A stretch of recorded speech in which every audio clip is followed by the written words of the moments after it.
Friend কেমন আছো? এখন একটা বিয়ে বাড়ি এসেছি। এই যে আমার সাথে সবাই কেমন আছো?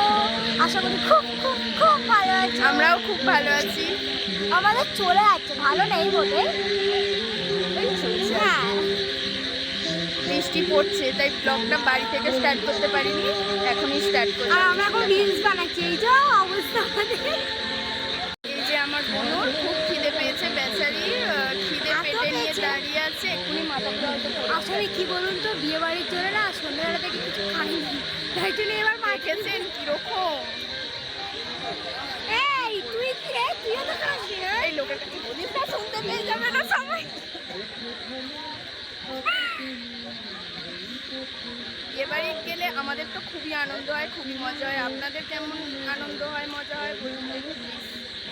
খেপে গেলে কিছু পাগলের মতো নাচ করে, কিন্তু এখানে কেউ খিদের জ্বালায় পাগলের মতো নাচ করছে। দেখো কি বলবেন আপনারা বলুন, এটা নিয়ে আর পারা যায় না, এতটাই খিদে পেয়েছে। কিন্তু বিয়ে বাড়ির ব্যাপার তো বুঝতেই পারছেন। ভিড় আর কমছে না, এত লোকের নিমন্ত্রণ করার কি দরকার ছিল? শুধু আমাদেরই করতে খেতাম মেটাম।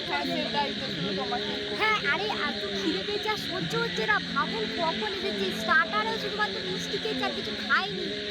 মানে এবার না পেটে বাড়ি থেকে খেতে আসতে পারবো। বাড়ি থেকে যদি খেতাম তাহলে এখানে সব খেতে পারতাম না। এত টাকা দিয়ে দিয়ে কি করতাম তাহলে? ঠিক আছে রে, তুই এবার খেতে বলি। শান্তি, এখনো বাকি প্রায় 5 মিনিট কি 10 মিনিট হবে। কতক্ষণ ধরে অপেক্ষা করছি, এখনো পর্যন্ত হচ্ছেই না। ঠিক আছে, এর মাথায় পুরো ছিট এসে গেছে। একে খাওয়াতে বসিয়ে তারপর আপনাদের সঙ্গে কথা বলছি। তো বাই। এই না না, শুনুন শুনুন, মেনুটা আপনাদের সাথে শেয়ার করব। চলুন এখন। হ্যাঁ, সেটা খেতে বসে বাই। হ্যালো গাইস, এখন হ্যাঁ, আমরা খেতে বসে পড়েছি। বাই বাই গাইস, ব্লগটা শেষ করা হয়েছিল না, শেষ করে দিচ্ছি। টাটা।